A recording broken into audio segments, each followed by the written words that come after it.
करे आसना आधा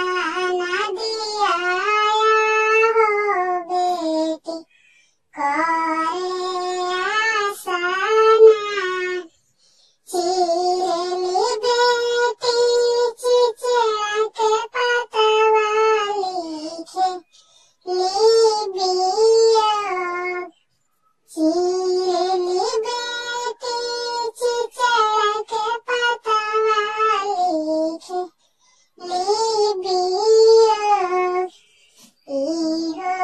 चिठिया दिया हजमा पापा जी के हाथ इहो चिठिया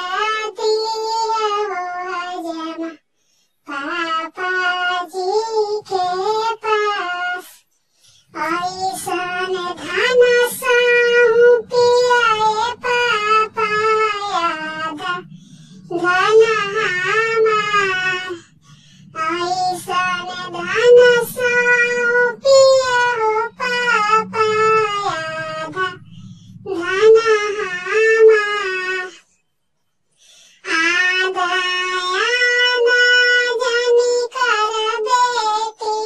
सरब धन तोहार आदायाना जनी कर बेटी सरब